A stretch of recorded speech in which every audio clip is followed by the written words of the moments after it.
بسم الله الرحمن الرحيم. أنا ما سنت ولا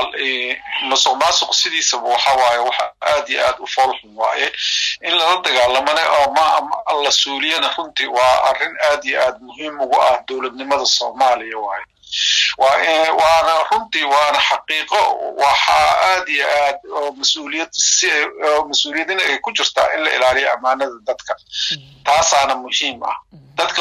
فنتي آدي آد كحد gudbay taasna in sharciga uu wax ka qabtana aad iyo aad ay dowladnimada Soomaaliya muhiim ugu tahay iyo kalsoonida dadka xataa waatay dabcan dawladdu hogaaminayo madaxweyne Dr. Xasan Sheekh Maxamuud dagaalka ay la gashay kooxaha qawaaridta waxa sidoo kale bur socday dagaal lagu cirib tirayo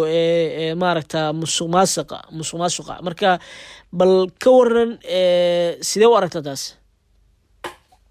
musuqmaasuqa iyo dagaalka argagixisada al-shabaab labadaba waa saameynayaan ma garatay labadaba waa laba dilaa ah waay ma garatay qolooyinka argagixisada waa arkaysaa dagaalkooda iyo dilkooda iyo xadgudubkooda waa mid muuqda kan musuqmaasuqana waa mid dahsoon waaye marka labadaba waa dilayaan because haddii aad xuquuqda dadka ku xadgudubto naftirkeeda waxaad dilaysaa noloshii dadka ayaad dilaysaa waxaad ku xadgudbaysaa amaanadii aad ku xadgudbaysaa waxaad ku xadgudbaysaa dhaqanka fiicnaa ee dowladnimada ayaad ku xadgudbaysaa iyo xataa mas-uuliyaddii lagugu aaminay ee qaranka uu kugu aaminay ayaad ku xadgudbaysaa marka runtii waa arrin aad iyo aad ugu farxun dowladnimada waa arrin aad iyo aad ammaanada ku farxun waaye waana arrin xuquuqda dadka ilaalinteeda xataa xadgudub weyn ku ah waaye marka labadoodaba waa in la suuliyo waana runtii dadaal fiican oo runtii aad iyo aad waqti munaasibana ku soo aaday oo dowlad hadda jirtaan runtii lagu ammaani karo waaye waxaana annaga codsanaynaa ka civil society ahaan bulsho rayid ahaan in dadaalkaas la xoojiyo shacabka Soomaaliyeed ay ka qayb qaataan isla xisaabtan muuqdana hay'adaha dowladda oo ka dhex muuqdo oo runtii dadka oo macnaha maanta hadda lagu eedeynayo amaba waa in marka la baaro la hubiyo marka yaa hubinaya yaa baarayo waxa sharciga hubinaya sharciga baarayo eedeyntu waa bilaaw waay ma garatay waana arrin runtii aad iyo aad muhiim ugu ah dowladnimada Soomaaliya waa musuqmaasuqa qof kasta oo musuqmaasuqaas la ku yeeshana waa in sharcigu qabtaa waa in laga mamnuuca oo xandaabka dowladnimada ay soo gelin waay waa tahay dabcan bulshadeena inta badan fahan kama haystaan waxa lagu yeero musuqmaasuqa marka ayagu door intee leeg ayay ka qaadan karaan la dagaalanka musuqmaasuqa lagu sheego macnihiisu waxa waa tuug waay waa qof tuug ah waay ma garatay tuug oo kan muuqda iyo midka dahsoon marka waa tuug dahsoon waay laakiin loo jeedo waay hadda dadka hadda musuqmaasuqa Soomaaliya lagu eedeynayo kale waxa la fiirinaa qofka madaxda ah kale mushaarka uu qaato iyo hantida uu sameysanayo marka waa la arkaya marka hadduu daara waaweyn meesha ka dhisto oo iyo mushaarkiisa marka la isku xisaabiyo waa la garanayaa qofkan inuu qof waxaday uu yahay ma garatay marka taas تدليل وحنا جرى institutionada dawladda ku dhex jira for example audit ka dawladda runtii dal weyn ay wada because dadka hadda la xisaabinayo waxa xisaabinayo section kan auditka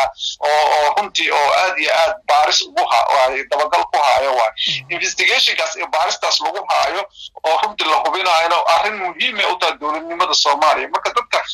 Soomaaliya badankoodana waa shaqul ay yaqaan وقف الدولة لودي وحلي وكفاية يستهبل هبل كم فايدة متك عن دارة كدسان الصومالي وحيو يستعنين دقون إنو يا الله رب متك دارها كدستي كاس واي متك مجرم كاس واي متك الدولة نمت الصومالي إلا قبطة إيطان وهمت وحرايا أو رد الدون صنايا عن تيد دفك الصوماليات هذا الشيء شرع الدراء كلهم صنايا مكرتي مكتاسنا إلا قهرتكو واجب واي مهم واي واجب ديني واي حتى واجب ديني وأمانة إلا واجب ديني مسؤولية لو أمن مسؤولية إلهي واتها مركا مر هديس الشعب كفهم بدن كيسنين la dagaalanka waxa loogu yeero musuqmaasuqa dabcan maxaa marka la gudboon dawladda iyo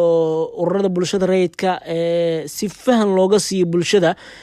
waxa loogu yeero musuqmaasuq si ay ula dagaalamaan ku dhooda muhiim waaye dadka naftirkooda inay ka qayb qaataan muhiim waaye ay dadaalada lagu ciribtirayo musuqmaasuqa muhiim hadda dagaalada lagula jiro argagixisada shacabka Soomaaliyeed oo dhan ka qayb qaato waxay difaacayaan noloshooda waxay difaacayaan nabadooda waxay difaacayaan qarannimadooda waxay difaacayaan sharaftooda ayay difaacayaan kana waa dagaal kale oo la mid ah kaas waay maxaa la difaacaya xuquuqda shacabka Soomaaliyeed ay leeyihiin hantidooda ayaa la difaacaya يا لقد دفاع وحال دفاع هو هرر كأه مسؤولية الوامني مركا سدح استعمارها المسؤولية ده أو أصلها اللي ما أعرف ولا أركا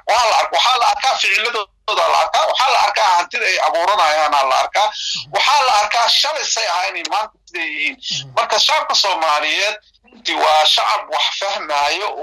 وين قرانا يعني لكن دبعتي جست وحواي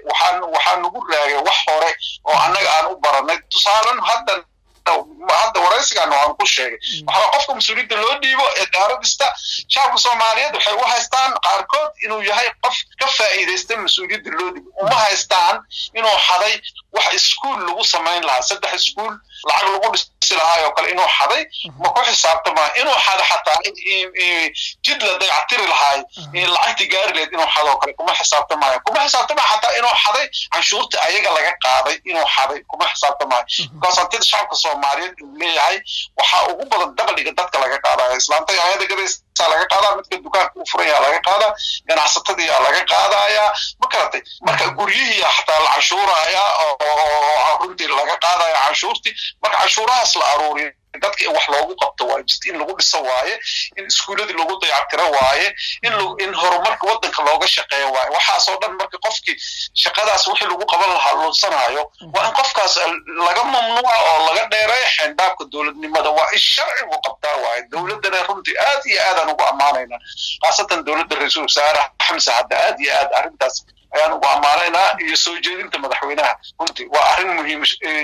ururada bulshada rayidkaana aad ayay u riyaaqsan yihiin wayna garab taagan yihiin dawladooda